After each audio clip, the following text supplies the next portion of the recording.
यहां पर मैंने एक कुंडली ले ली है। मैं आपको कुंडली से समझा रहा हूं उसको कैसे देखते हैं। नमस्कार दोस्तों, मैं आचार्य देवेश चौबे। यदि आपने मेरा पिछला एक भी वीडियो नहीं देखा है और सिंगल ये वाला वीडियो देख लिया तो आपको समझ में आ जाएगा कुंडली कैसे देखते हैं, कुंडली कैसे बनाते हैं। चलिए शुरू करते हैं। ज्योतिष के 4 स्तंभ होते हैं। नक्षत्र 27 नक्षत्र होते हैं, 12 राशियां होती हैं, 9 ग्रह होते हैं और 12 भाव होते हैं। पूरा ज्योतिष इनसे ही मिलकर बना है। आज हम संपूर्ण ज्योतिष की चर्चा करेंगे। तो देखिए, सबसे पहले हमें राशियों का सीक्वेंस याद होना जरूरी है। राशियां 1 से स्टार्ट होती है और 12 पे खत्म होती है। आपने टेलीविजन पे, रेडियो में, पेपर पे हर जगह देखा होगा कि पहली राशि मेष से स्टार्ट होती है, दूसरी वृष, तीसरी मिथुन, चौथी कर्क, पांचवी सिंह और ये जाके मीन पर खत्म होती है। तो सबसे पहले हमें राशियों का सीक्वेंस याद करना है। पहली राशि होती है मेष राशि, दूसरी राशि होती है वृष राशि, तीसरी मिथुन, चौथी कर्क, पांचवी सिंह, छठवीं कन्या, सातवीं तुला, आठवीं वृश्चिक, नौवीं धनु, 10वीं मकर, 11वीं कुंभ और 12वीं मीन। ये 12 राशियां इसी सीक्वेंस में होती हैं। अब हर राशि के अपन स्वामी की बात करेंगे। देखिए, राहु और जो केतु हैं वो छाया ग्रह हैं, तो उनको कोई भी राशि नहीं मिली है। प्रत्येक ग्रह को 2-2 राशियां मिली हैं। आप इस सारणी में देख रहे होंगे कि 12 जो राशियां हैं उनको 9 ग्रहों में विभाजित किया गया। एक्चुअली ये 9 ग्रह नहीं है, 7 ग्रह हैं, क्योंकि राहु और केतु को मैं ऑलरेडी बता चुका हूं कि छाया ग्रह है। तो 7 ग्रहों को इन 12 राशियों में विभाजित किया गया। अब इसमें जो आप देख रहे हैं चंद्रमा अर्थात कर्क राशि और सिंह राशि, ये मैंने इसलिए टिक लगा दिया है कि सूर्य को सिर्फ एक राशि मिली है और चंद्र को सिर्फ एक राशि मिली है। बाकी जितने भी ग्रह हैं सबको 2-2 राशियां मिली। अब कैसे मिली है? जैसे उदाहरण के लिए अपन बात करें मंगल की, तो मंगल को मेष राशि भी मिली है और मंगल को वृश्चिक राशि भी मिली है। अब हम बात करें शुक्र की, तो शुक्र को वृष राशि भी मिली है, शुक्र को तुला राशि भी मिली है। यदि हम बुध की बात करें तो बुध को मिथुन राशि मिली है और बुध को कन्या राशि भी मिली है। यदि हम चंद्र की बात करें तो चंद्र को सिर्फ कर्क राशि मिली है और सूर्य को सिर्फ सिंह राशि मिली है। सेम का सेम यदि हम गुरु की बात करें तो गुरु को धनु राशि मिली है और गुरु को मीन राशि मिली है। कहने का तात्पर्य यह है कि जितने भी ग्रह हैं सबको 2-2 राशियां मिली हैं। राहु और केतु छाया ग्रह, उनको कोई भी राशि नहीं मिली है और चंद्र और सूर्य को सिर्फ एक एक राशि मिली है। इनको भी हमें याद कर लेना है। तो अब आपको राशि सीक्वेंस याद हो गया, उनके स्वामी याद हो गए। अब हम बात करेंगे 12 भाव के बारे में।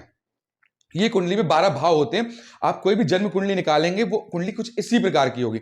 बस फर्क इसमें इतना होगा कि यहाँ पे कोई ना कोई डिजिट लिखा होगा, कोई ना कोई ग्रह बैठे होंगे। उसके बारे में हम आगे चर्चा करेंगे। पहले हम समझते हैं 12 भाव को कैसे देखते हैं। तो देखिए, ये पहला भाव कहलाता है जिसे हम फर्स्ट हाउस बोलते हैं।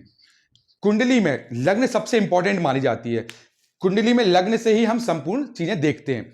इसको एक चीज और बोलते हैं, वो मैं यहां पे लिख देता हूं। इस भाव को हम तन भाव भी कहते हैं। अर्थात कहने का मतलब शरीर, रंग, रूप, गौरव, व्यक्ति कैसा है, व्यक्तित्व कैसा है, वो हर चीज पहले भाव से देखी जाएगी। अब हम बात करेंगे दूसरे भाव की। इसे हम धन भाव बोलते हैं। जीवन में जितना भी जो धन है, जो धन धान्य है, कुटुंब है, उसको हम द्वितीय भाव से देखेंगे। तीसरा भाव पराक्रम भाव कहलाता है। अब पराक्रम से मतलब कि आप किस तरीके से किसी चीज को हैंडल करेंगे, किस तरीके से काम करेंगे, आप में कार्य करने की क्षमता कैसे होगी, उसे हम तृतीय भाव से देखेंगे। छोटे भाई बहन को भी इसी भाव से देखते हैं। चतुर्थ भाव की बात करें तो इसे हम सुख का भाव कहते हैं। अब सुख क्या हो गया? आपकी संपत्ति, वो भी कैसी? अचल संपत्ति, आपकी गाड़ी, आपका घर, आपका माता का सुख, इन सबको हम चतुर्थ भाव से देखते हैं। यदि हम पंचम भाव की बात करें तो संतान को और ज्ञान को अर्थात बुद्धि को हम पंचम भाव से देखते हैं कि आपकी संतान कितनी होंगी तो कैसी होंगी, और आप कितनी पढ़ाई करेंगे, आपकी एजुकेशन कैसी होगी, हम उसको पंचम भाव से देखते हैं।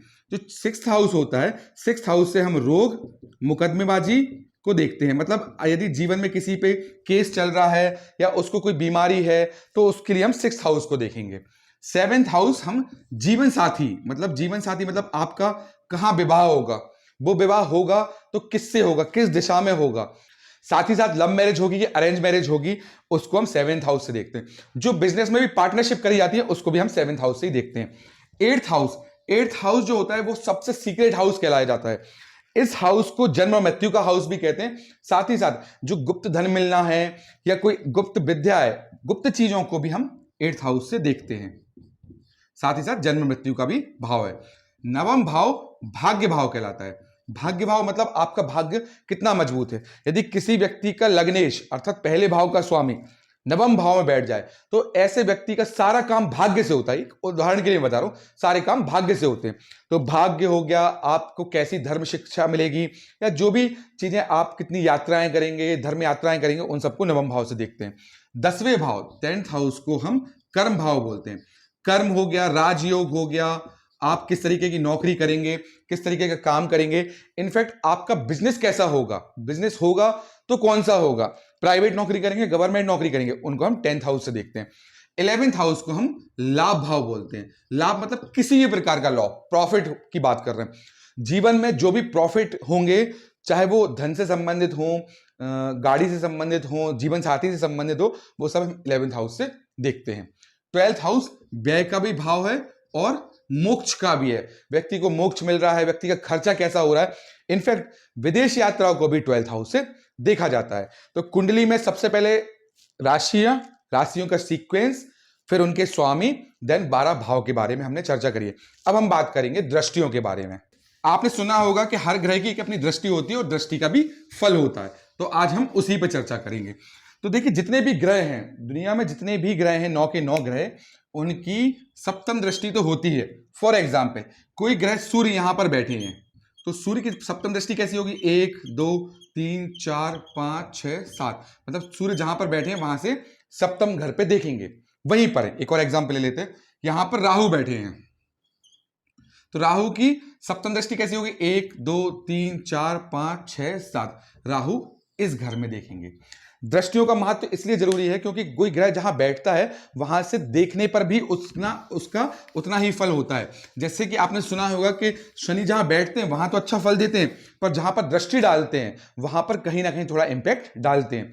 तो इसलिए हर ग्रह की सप्तम दृष्टि होती है। अब अपन पूरे ग्रह की बात करें तो सबसे पहले सूर्य, चंद्र, मंगल, बुध, गुरु, शुक्र, शनि, राहु, केतु, ये 9 ग्रह हो गए।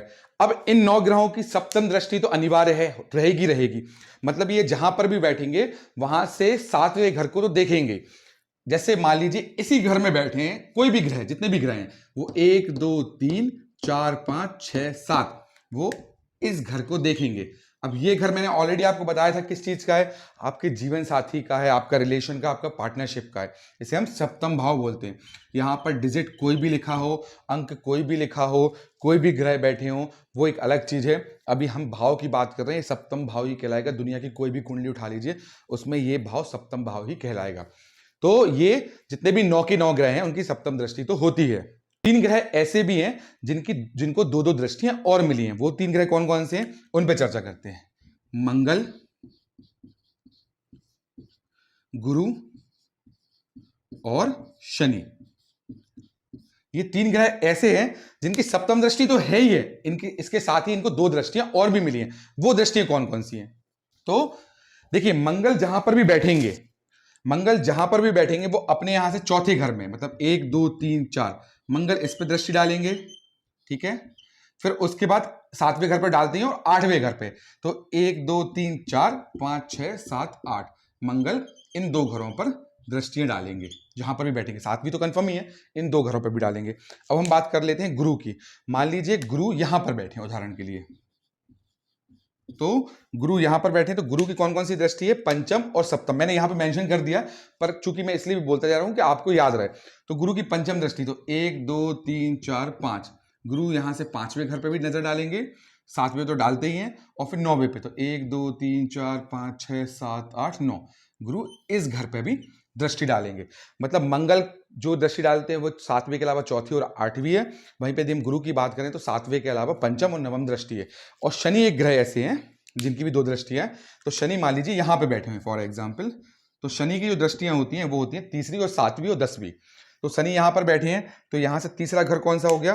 पहला, दूसरा, तीसरा, शनि इस घर पे दृष्टि डालेंगे, 7, फिर 7वें पे डालते हैं, और 10 बार, 1 2 3 4 6 7 8 9 10, शनि इस घर पे भी दृष्टि डालेंगे।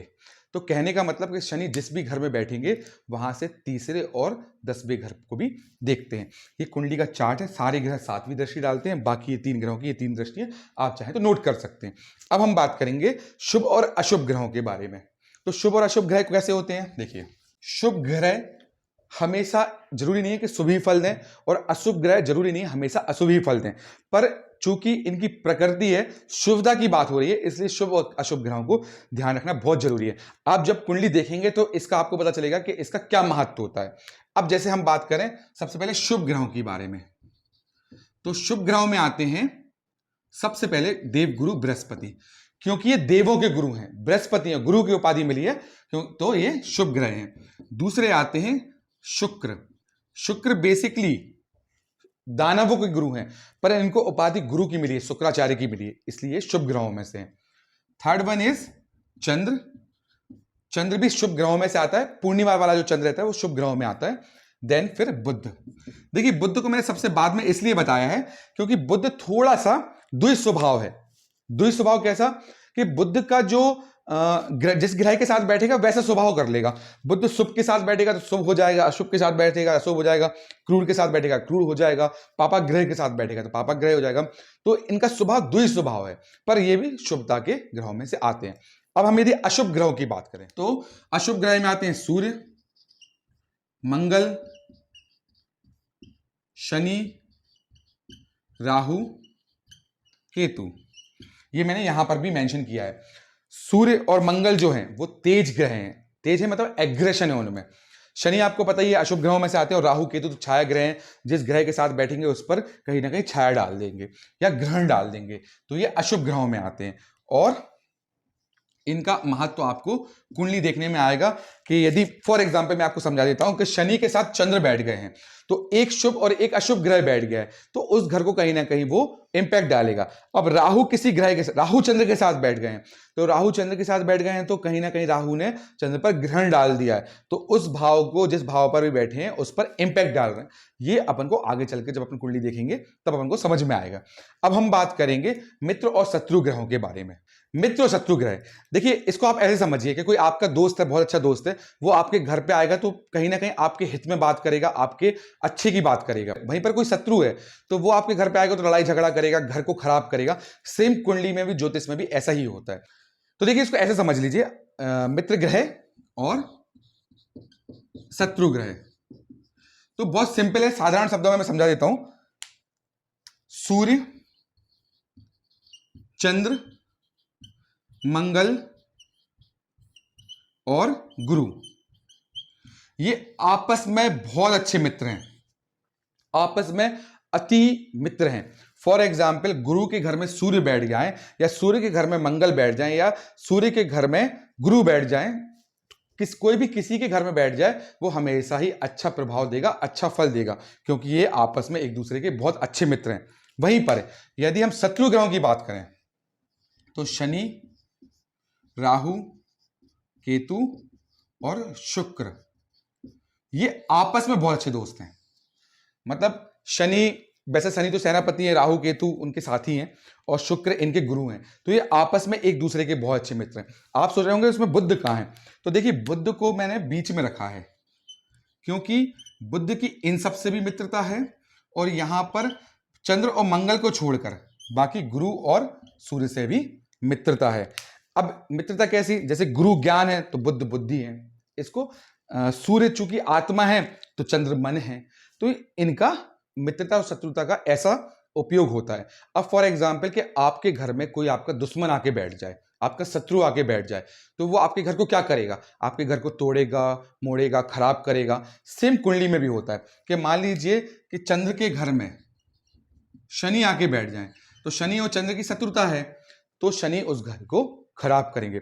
वहीं पर चंद्र के घर में गुरु आकर बैठ जाए या गुरु के घर में चंद्र आके बैठ जाए, तो इनकी आपस में मित्रता है, तो ये इस घर को अच्छा करेंगे। तो मित्र और शत्रु का महत्व ये होता है। अब हम बात करेंगे कुंडली में डिग्रियों के बारे में, अंश के बारे में। आपने कुंडली देखी होगी तो कुंडली में एक अंश लिखा होगा 22 कुछ या 0.1, 2, 1 से लेकर 30 तक अंक होते हैं, अंश, जिसे हम अंश बोलते हैं, डिग्री बोलते हैं। ये कुंडली में ग्रहों की शक्ति को दर्शाते हैं। आज हम उस पर भी चर्चा कर लेते हैं। देखिए आपने अपनी कुंडली में अंश देखे होंगे, अंश कैसे लिखे होंगे। मान लीजिए मंगल लिखा है, मंगल आपका दिख रहा है 4 डिग्री का, फॉर एग्जाम्पल। बुध दिख रहा है, बुध आपका दिख रहा है 14 डिग्री का। गुरु दिख रहा है तो गुरु दिख रहा है आपका 20 डिग्री का। तो ये अंश क्या होते हैं, इनकी आज हम चर्चा करते हैं। तो देखिए अंश में सिंपल से साधारण सा सूत्र है, वैसे मैंने यहां पे मेंशन किया है, फिर भी मैं आपको समझा देता हूं कि जो 0 से 6 डिग्री तक के ग्रह होते हैं वो 25% असर देते हैं। अंश बेसिकली ग्रहों की शक्ति को दर्शाते हैं, मतलब उस ग्रह में कितनी शक्ति है। अब हो सकता है कि कोई ग्रह खराब भाव में खराब असर दे रहा हो पर उसमें शक्ति कम हो, तो उसका असर ऑटोमेटिकली कम हो जाएगा। फॉर एग्जाम्पल उदाहरण के लिए लेते हैं, शनि सप्तम भाव पर रिलेशन को खराब कर रहे हैं। सप्तम भाव रिलेशन का, जीवन साथी का है, और इसमें रिलेशनशिप को या शादी पे इंपैक्ट डाल रहे हैं या ब्रेकअप कर रहे हैं, रिलेशनशिप में कहीं ना कहीं इंपैक्ट आ रहा है। पर शनि 2 डिग्री के हैं, 3 डिग्री के हैं, तो वो अपना असर बहुत कम दिखाएंगे। मतलब जिस रिलेशन को वो बहुत ज्यादा खराब कर सकते थे, उस रिलेशन को उन्होंने माइनरली खराब करके या बहुत छोटे स्तर पर खराब करके छोड़ दिया। तो डिग्री का यही महत्व है। जो 6 से 12 डिग्री होती है वो अपन को 50% असर देती है। मतलब कोई भी ग्रह यदि 6 से 12 डिग्री के बीच में होगा तो उसका असर 50% होगा। वहीं पर किसी ग्रह का असर 12 से 18% डिग्री का है तो वो अपने को 100% देगा। मान लीजिए गुरु यहां पर 14 डिग्री के हैं तो या 20 डिग्री के हैं, तो उनका असर 14 डिग्री पर 100% हो जाएगा, वहीं पर 20 डिग्री पर फिर 50% हो जाएगा। कैसा? क्योंकि 18 से जो 24 के बीच में है उनका असर 50% होता है, और 24 से 30 के बीच में असर फिर पुनः 25% हो जाता है। ये इसको ऐसे समझ लीजिए कि ये अनबॉर्न है या ये बच्चा है, बच्चा ग्रह है, मतलब पैदा हुआ है, फिर ये टीनेजर है, फिर ये ग्रह की युवा अवस्था, युवा में आपको पता है सब बहुत एग्रेसिव होते हैं, फिर ये एक बड़ा पड़ाव आ गया, मतलब 40-45 के बाद का, और फिर 24 to 30 समझ लीजिए आप 60 अबव हो गए हैं। तो ग्रहों की भी शक्ति या अवस्था को ऐसे देखा जाता है। अब कोई ग्रह आपके में गुरु बहुत अच्छी जगह पर बैठा है, बहुत अच्छा फल दे रहा है, उच्च का है, पर उसमें डिग्री कम है, तो डिग्री कम है तो गुरु का जो प्रभाव होगा हो सकता है वो बहुत कम हो जाए। अच्छा होने वाला था पर कम हो गया। तो ये महत्व है डिग्री का। अब हम बात करेंगे दो बहुत इंपॉर्टेंट टॉपिक के बारे में, वो है राशि परिवर्तन और युति। देखिए जब भी किसी भी भाव में 2 या 2 से अधिक ग्रह बैठ जाएं तो इसे युति कहते हैं। फॉर एग्जाम्पल यहां पर सूर्य भी बैठ गए और गुरु भी बैठ गए तो ये सूर्य गुरु की युति कहलाएगी। फॉर एग्जाम्पल एक और ले लेते हैं, यहां पर मंगल बैठ गए, बुध बैठ गए और शनि बैठ गए, तो ये बुध मंगल और शनि की युति कहलाएगी। तो युति मतलब जब एक भाव में 2 या 2 से अधिक ग्रह बैठ जाएं तो उसी युति कहते हैं। तो आप अपनी कुंडली में भी देख सकते हैं 2 से अधिक ग्रह कहीं ना कहीं बैठे मिल जाएंगे आपको। अब राशि परिवर्तन क्या होता है? देखिए मान लीजिए ये 5 अंक है और यहां पर लिखा है 9 अंक, ठीक है। 5वीं राशि आपको पता है शह राशि है, और 9वीं राशि भी पता है धनु राशि है, जिसके स्वामी गुरु है और सूर्य है। तो 5वीं राशि में गुरु बैठ गए, अर्थात सूर्य के घर में गुरु बैठ गए और गुरु के घर में सूर्य बैठ गए। मतलब कहने का मतलब कि आप मेरे घर में आके रहने लगे हैं और मैं आपके घर में आके रहने लगा हूं, तो आप मेरे घर को यदि अच्छा करेंगे तो मैं भी आपके घर को बहुत अच्छे से रखूंगा। आप मेरे घर को खराब करेंगे तो मैं भी आपके घर को खराब करूंगा। तो यदि कोई भी ग्रह में राशि परिवर्तन हो जाता है तो वो सदैव ही उस घर को अच्छा ही रखते हैं। यदि यहां पर कोई और भी ग्रह होता, शत्रु ग्रह होता, अशुभ ग्रह होता, पाप ग्रह भी बैठा होता और राशि परिवर्तन का योग हो जाता तो वो सदैव ही अच्छा फल देता था। एक और एग्जाम्पल ले लेते हैं, मान लीजिए चंद्र फॉर एग्जाम्पल 10वीं राशि में बैठे हैं और शनि की यदि हम बात करें तो शनि चतुर्थ राशि में बैठे हैं। तो चौथी राशि कौन सी है? कर्क, चंद्र जिसके स्वामी है, और 10वीं राशि है मकर जिसके शनि स्वामी है। तो चंद्र शनि के घर में बैठ गए हैं और शनि चंद्र के घर में बैठ गए हैं, तो यहां पर राशि परिवर्तन योग लग गया है। राशि परिवर्तन में मतलब शनि अब इस घर को खराब करेंगे तो चंद्र इस घर को खराब करेंगे। तो कोई भी अपने घर को खराब नहीं करना चाहता है, तो कहने का तात्पर्य कि ये हमेशा ही अच्छा फल देंगे, ये इसका भी फल देंगे, इसका भी फल देंगे और शुभता वाला फल देंगे। तो ये राशि परिवर्तन कहलाता है, आपको ज्योतिष में आगे चल के ये काम आएगा। अब हम बात करेंगे कि लग्न कैसे निकालनी और राशि कैसे निकालनी है। मान लीजिए किसी की कुंडली है, यहां पर मान लीजिए चंद्र बैठे हैं, फॉर एग्जाम्पल यहां पर चंद्र बैठे हैं, यहां मंगल बैठे हैं, यहां बुध बैठे हैं। अपन एक कुंडली लेते हैं और यहाँ पे 2 अंक लिखा है, 3 अंक लिखा है, 4, 5, फिर ये कंटिन्यू ऐसा बढ़ता जाएगा। तो अपन को सबसे पहले लग्न निकालनी है। लग्न कैसे निकालनी है? तो यहां पर 2 अंक लिखा है, पहले भाव में जो अंक लिखा है, तो दूसरी राशि कौन सी हो गई? वृष, और स्वामी हो गए शुक्र। तो इस पूरे 12 भाव के जो स्वामी है वो देखा जाए तो कहीं ना कहीं शुक्र है। कहने का मतलब कि लग्नेश, इस पूरी कुंडली के जो मालिक हैं वो लग्नेश कहलाते हैं। और लग्नेश कौन सी है? वृष राशि और शुक्र स्वामी है। फॉर एग्जाम्पल यहां पर 2 की जगह 5 अंक लिखा होता तो इस पूरी कुंडली में सूर्य कहीं पर भी बैठे हो, सूर्य यहां पर बैठे हैं फॉर एग्जाम्पल, तो इस 5वीं राशि कौन सी है? सिंह राशि और स्वामी हो गए सूर्य। तो इस पूरी कुंडली के मालिक कौन हो गए? सूर्य हो गए। और लग्नेश भी सूर्य ही कहलाए जाएंगे क्योंकि पहली जो भाव है लग्नेश, लग्न भाव में 5 अंक लिखा है। अब हम बात करते हैं राशि कैसे निकालनी है। देखिए राशि निकालने के लिए सिंपल सी बात है, आपकी कुंडली में आपको चंद्र की स्थिति देखनी है। चंद्र कहां पर बैठे हैं? चंद्र जहां पर भी बैठे हैं वो आपकी राशि है। मान लीजिए अपन ने कोई कुंडली ले ली है, यहां पर अपने चंद्र बैठ गए हैं, यहां पर मंगल है और बाकी 9 के 9 ग्रह कहीं ना कहीं बैठे हैं। तो चंद्र को देखना है चंद्र किस अंक पर बैठे हैं। तो यहां पर चंद्र किस अंक पर बैठे हैं? 8 अंक पर। 8 अंक पर यदि चंद्र बैठे हैं तो 8वीं राशि कौन सी हो गई? वृश्चिक राशि। 8वीं राशि है कौन सी? वृश्चिक राशि। तो जिस भी जातक की एक कुंडली होगी उसकी राशि कौन सी कहलाएगी? वृश्चिक राशि। फॉर एग्जाम्पल चंद्र यहां नहीं बैठे होते और चंद्र यहां बैठे होते तो इस व्यक्ति की कुंडली में जो राशि होती वो होती मिथुन राशि। आप अपनी कुंडली में भी देख सकते हैं कि आपकी कुंडली में चंद्र कहां पर बैठे हैं। चंद्र जिस भी अंक पर बैठे हैं वो अंक देखिए, मान लीजिए 11 अंक पर बैठे हैं तो उनकी राशि कहलाएगी कुंभ और स्वामी कहलाएंगे शनि। और यहां पर जो भी अंक लिखा है वो लग्न कहलाएगी। ये क्यों जरूरी है? क्योंकि जब भी आप कुंडली देखते हैं, निकालते हैं, तो सबसे पहले इंपॉर्टेंट होता है, जैसे मैंने ऊपर भी लिखा हुआ है, सबसे पहले इंपॉर्टेंट होता है कि व्यक्ति की हमें लग्न लिखनी है क्योंकि इस कुंडली के मालिक कौन है, और सेकंड राशि कौन है, मतलब राशि कौन सी है, कौन सा ग्रह सबसे ज्यादा इस कुंडली में असर दिखा रहा है। कुंडली में 3 इंपॉर्टेंट टॉपिक और हैं जो आपने कुंडली में देखा होगा। बहुत सारी कुंडलियों में ग्रह के ऊपर ऐसा स्टार बना होता है या ऐसा निशान होता है या ऐसा निशान होता है। तो क्या होता है? आज की टेक्नोलॉजी में इनकी यूज करने लगे हैं, पर जो इनका अर्थ है मैं आज उस पर चर्चा करता हूं। देखिए सबसे पहले जो स्टार है वो कहलाता है बेसिकली बक्रीय ग्रह। अब बक्रीय ग्रह क्या होते हैं? बक्रीय ग्रह सामान्य से अलग तरीके से चलते हैं। आप दुनिया की कोई भी कुंडली उठा लीजिए, उसमें आपको राहु और केतु हमेशा बक्रीय मिलेंगे। आपने देखा होगा कि राहु और केतु है, उनके ऊपर ऐसा स्टार बना है। तो बेसिकली राहु और केतु हमेशा बक्रीय होते हैं, वो दूसरे ग्रहों की तुलना में अलग तरीके से चलते हैं। बक्रीय ग्रह का मतलब ये नहीं है कि वो उल्टे चलने लगे हैं। बक्रीय ग्रहों का मतलब है कि वो उनकी गति से अलग चल रहे हैं। अब हम यदि बात करेंगे अस्त ग्रहों की, तो मान लीजिए कुंडली में गुरु बहुत अच्छा है पर वो अस्त हो गया है। अस्त कैसे? मान लीजिए उस पर ऐसा निशान बना है, तो कुंडली में गुरु बहुत अच्छे हैं पर वो अस्त हो गए हैं। तो अस्त हो गए मतलब वो शक्ति विहीन हो गए हैं। और अस्त क्यों होते हैं? अस्त होते हैं सूर्य के कारण। जब भी सूर्य के नजदीक कोई ग्रह आ जाता है बुध को छोड़कर, क्योंकि बुध सूर्य के साथ बुध आदित्य योग बनाते हैं, तो बुध को छोड़ के बाकी जो भी ग्रह सूर्य के साथ नजदीक में आ जाते हैं तो वो अस्त हो जाते हैं। पर वो उनका एक डिग्री होता है कि इतने से इतने अंतराल में आएंगे तो ही अस्त होंगे। तो यदि आपको ये निशान दिख रहा है तो कहीं ना कहीं उसमें वो ग्रह अस्त हो चुका है, शक्ति विहीन हो चुका है। अब उच्च और नीच की, यदि ये निशान है तो उच्च का है और ये निशान है नीच का है। तो उच्च और नीच के ग्रह क्या होते हैं? उच्च का ग्रह सदैव ही बहुत अच्छा फल देता है। वो किसी भी भाव में हो, किसी भी स्थिति में हो, यदि कोई ग्रह उच्च का है तो वो बहुत ही अच्छा फल देगा। वहीं पर मान लीजिए कोई ग्रह बहुत अच्छी स्थिति में बैठा है और बहुत शुभ भाव में बैठा है, अच्छा फल देने वाला है, पर वो नीच का हो गया है तो वो अपने फल में गिरावट डाल देगा, वो उसके अपोजिट फल देने लगेगा। मतलब गुरु प्राय हमेशा अच्छे ही फल देते हैं, पर यदि गुरु नीच के हो जाए तो कहीं ना कहीं अपने से विपरीत दिशा में फल देना शुरू कर देते हैं। तो कुंडली में बक्रीय ग्रहों का मतलब बाकी ग्रहों से चाल में परिवर्तन है।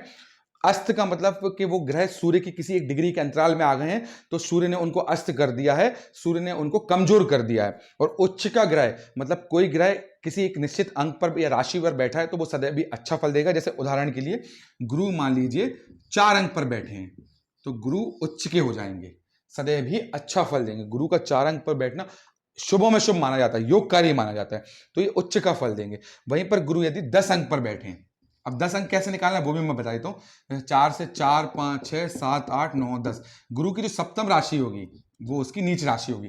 गुरु की नहीं, किसी भी ग्रह की जो सप्तम राशि होगी वो उसकी नीच की राशि होगी। गुरु 10वीं राशि अर्थात मकर राशि में नीच का फल देंगे। अब जैसे मान लीजिए गुरु यहां पर 10 अंक पर बैठे हैं तो ये नीच का फल देंगे। अब ये भाव काय का है, रिलेशनशिप का भाव है, तो गुरु रिलेशनशिप में बहुत ज़्यादा इंपैक्ट डालेंगे। वैसे तो गुरु हमेशा अच्छा ही फल देते हैं, पर यदि नीच के हो जाएं, अस्त हो जाएं, तो कहीं ना कहीं थोड़ा सा उनका फल में परिवर्तन देखने को मिलता है। अब हम बात करेंगे कुंडली संपूर्ण विश्लेषण की। यहां पर मैंने एक कुंडली ले ली है, मैं आपको कुंडली से समझा रहा हूं। ये कुंडली है, उसको कैसे देखते हैं। तो देखिए, सबसे पहले हमें कुंडली में निकालना है लग्न, जो मैं आपको पहले ही बता चुका हूं। तो कुंडली में पहले भाव में कौन सा अंक लिखा है, 3 अंक लिखा है। तो राशि हो गई मिथुन और स्वामी हो गए बुध, तो ये बुध लग्न की कुंडली कहलाएगी और मिथुन इनके स्वामी होंगे। करेक्ट, ये आप समझ गए। अब राशि देखने के लिए आपको चंद्र देखना पड़ेगा। तो कुंडली में चंद्र कहां पर बैठे हैं, तो चंद्र अष्टम अंक पे बैठे हैं। भाव कौन सा है, छठवां भाव, यहाँ पे 8 अंक लिखा है। 8वीं राशि कौन सी है, वृश्चिक राशि। तो इस व्यक्ति की जो राशि होगी वो कौन सी होगी, वृश्चिक, और वृश्चिक के स्वामी कौन है, मंगल। ये लग्न कुंडली कहलाती है। ठीक है, तो अपन को राशि मिल गई है, अपन को यहाँ पर लग्न मिल गया। अब हम कुंडली विश्लेषण की बात करेंगे। एक साधारण सा कुंडली देखेंगे जिसमें आपको थोड़ा सा समझ में आए, और धीरे धीरे मैं इस पर बहुत सारी कुंडलियां बनाते चलूंगा ताकि आपको क्लियर होता जाए।